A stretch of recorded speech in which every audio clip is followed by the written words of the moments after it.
समझदार बेटा। उठ जा नालायक, सुबह के 8 बजने को है, तुझे एग्जाम नहीं देना क्या? थोड़ी देर और सोने दीजिए ना पापा। तू उठता या फिर मैं तेरे ऊपर पानी फेंकूं? रोज गधों की तरह सोता रहता है, पेपर की कोई टेंशन ही नहीं है। और एक हमारा समय था जब हम पेपर में फेल होने के डर से रात भर पढ़ा करते थे, सो ही नहीं पाते थे। तो क्या अब आप उसका बदला मुझसे लेंगे? मैं 15 मिनट बाद उठ जाऊंगा, आप प्लीज जाइए, मुझे डिस्टर्ब मत कीजिए।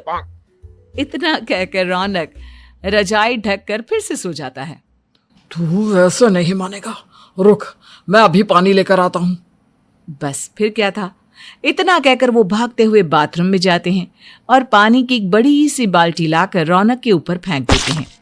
पानी पड़ते ही रौनक झट से उठ जाता है। ये आपने क्या किया पापा? अब तो उठेगा नहीं तो यही करना पड़ेगा ना। वैसे थैंक्स डैड, आपके कारण ना अब मुझे नहाने की भी जरूरत नहीं पड़ेगी। चलिए अब आप माँ से बोलकर मेरे कपड़े निकलवा दीजिए, तब तक मैं ब्रश कर लेता हूँ। वैसे कल ना आप एक काम और करना, नहलाने के साथ साथ मुझे ब्रश भी करवा देना। ये ब्रश करने में ना मुझे बहुत आलस आता है। रौनक की बातों से अरविंद का मुंह खुला का खुला रह जाता है। वो अपनी पत्नी कमला के पास जाता है और रौनक की हरकतों के बारे में बताता है, जिसे सुन उसकी पत्नी हंसने लगती है। तुम अपने बेटे को समझाने के बजाय हंस रही हो। रौनक बच्चा है, धीरे धीरे सुधर जाएगा, आप क्यों उसके पीछे पड़े रहते हो? अभी नहीं सुधरेगा तो कब सुधरेगा? 10वीं क्लास में है रौनक, वो अब कोई बच्चा नहीं रहा। अरविंद की इतना बोलते ही वहां रौनक भी आ जाता है। क्या डैड, मैंने आपको एक काम दिया था, वो भी नहीं हुआ आपसे। अरे क्या हुआ बेटा? माँ, मैंने डैड से बोला था कि वो आपको बोलकर मेरे स्कूल की यूनिफॉर्म निकाल दे, लेकिन मेरे पीछे पड़ने के अलावा इनसे एक काम ढंग से नहीं होता।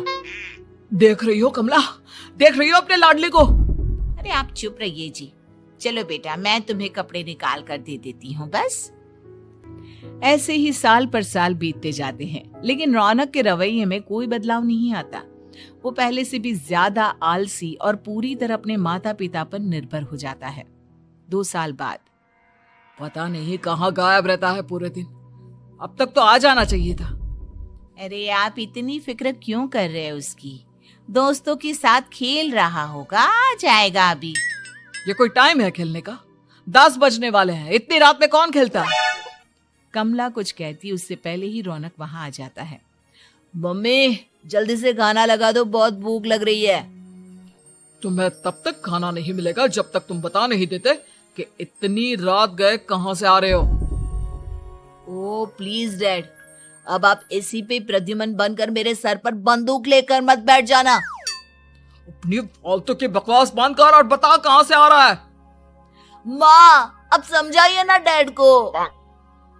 बता देना बेटा, इनको भी तसल्ली हो जाएगी। आप बोल रही हैं तो बता देता हूँ, मैं दोस्तों के साथ मूवी देखने गया था, इसलिए देर हो गई। तो इन सब चीजों में मेरे पैसे उड़ाता है। कभी 1 रुपया कमाने के बारे में सोचा है तूने? जब देखो हवा की तरह पैसे उड़ाता रहता है। माँ अब आप इन्हें चुप करा दीजिए, वरना ना मुझे गुस्सा आ जाएगा। अच्छा क्या कर लेगा? बता ना क्या कर लेगा तू? वैसे बात तो ठीक ही है, मैं कर ही क्या सकता हूँ, पैसे तो फिर भी मैं आपसे ही मांगूंगा ना। चलिए अब ये सब बात छोड़िए और मम्मी मेरे लिए खाना लगा दीजिए। अभी लगा देती हूँ बेटा। मैं बता रहा हूँ कमला, एक दिन ये ऐसे ही बिगड़ जाएगा। ओफो, आप क्यों इतना पीछे पड़े रहते हो मेरे बच्चे के? बात की बाद में देखेंगे, अभी आप शांति से उसे खाना खाने देंगे। अगले दिन डैडी मुझे 10,000 रुपए चाहिए। हाँ? अब इतने पैसे क्यों चाहिए तुझे? डैड आप बिना सवाल किए कभी पैसे नहीं दे सकते क्या? जब तक तू बताएगा नहीं तुझे पैसे भी नहीं मिलेंगे। अरे अब आप अपने बेटे को पैसे भी नहीं दे सकते? नालायक, तेरी उम्र के लोग नौकरी करते हैं और एक तू है जो नौकरी करने का नाम ही नहीं लेता कभी। आप लोगों के होते हुए भला मैं नौकरी क्यों करूं? अरे हम कब तक पैसे देंगे तुझे? तुझे भी तो अपने पैरों पर खड़ा होना होगा ना। कौन सा उधार के पैरों पर खड़ा हूं? अपने ही तो पैरों पर खड़ा हूं मैं। इसी तरह रौनक दिन प्रतिदिन लापरवाह होता जाता है।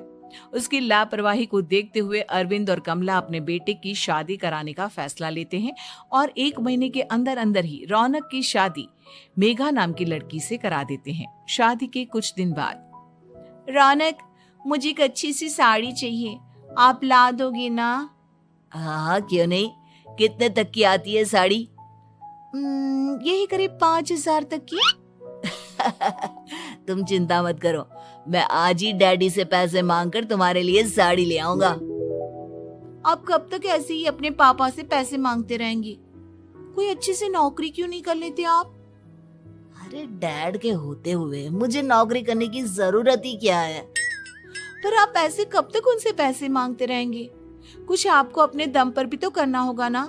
अब तुम भी बाकी लोगों की तरह मुझे ज्ञान देना शुरू मत कर देना। साड़ी चाहिए ना तुम्हें, मिल जाएगी बस।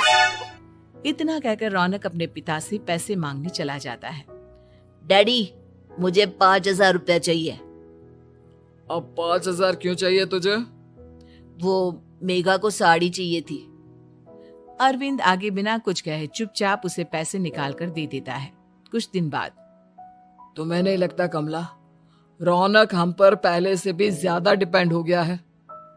मुझे तो अब उसके भविष्य की चिंता होने लगी है। कल को हमें कुछ हो गया तो वो क्या करेगा? काश तुमने पहले ये सोच लिया होता तो आज हमारा बेटा इतना लापरवाह नहीं होता। तब मुझे कहाँ पता था कि मेरा लाड प्यार उसे इतना बिगाड़ देगा कि वो इस हद तक लापरवाह बन जाएगा।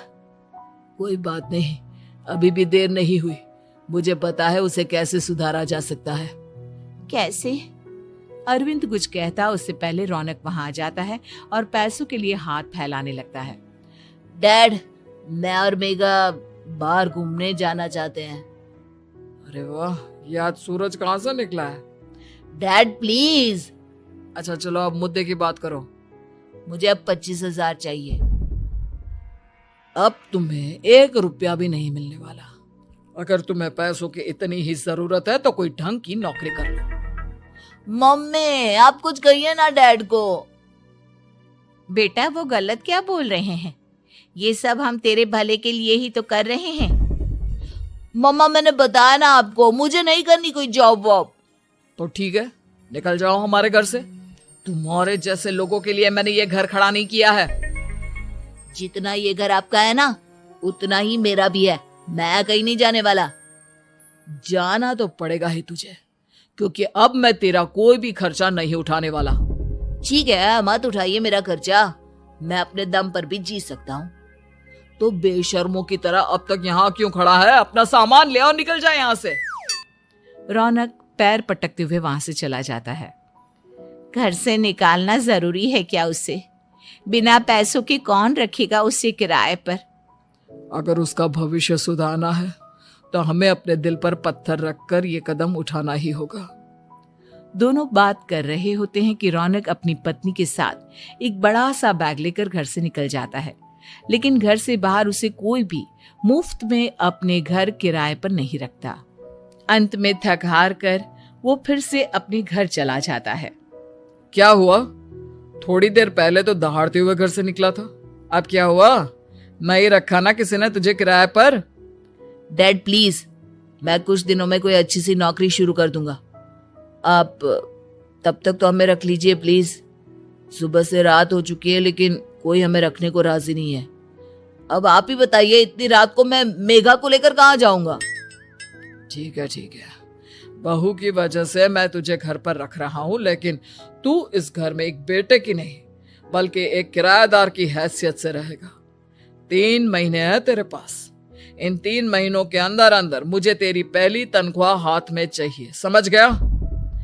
पक्का डैड, इन 3 महीनों के अंदर अंदर तो कोई बढ़िया सी नौकरी ढूंढ ही लूंगा मैं। ऐसे ही धीरे धीरे समय बीतने लगता है और अरविंद के दिए 3 महीनों में से 2 महीने बीत चुके होते हैं। पापा जी ने हमें 3 महीने दिए थे, जिसमें से 2 महीने तो बीत चुके हैं। अब ये आखिरी महीना बचा है।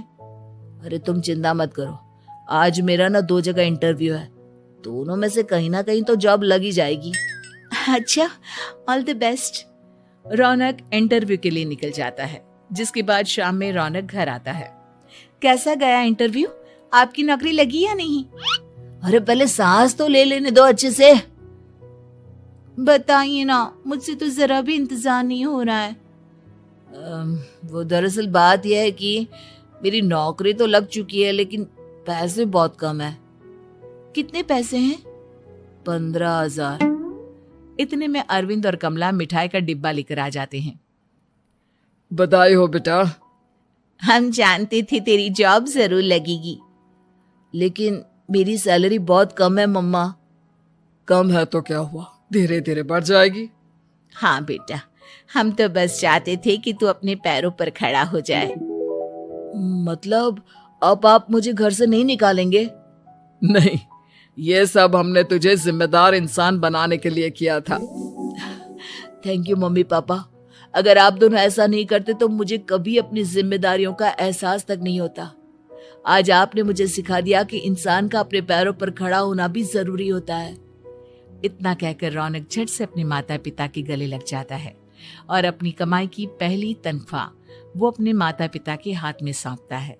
इस तरह रौनक एक गैर जिम्मेदार व्यक्ति से एक जिम्मेदार व्यक्ति बन जाता है।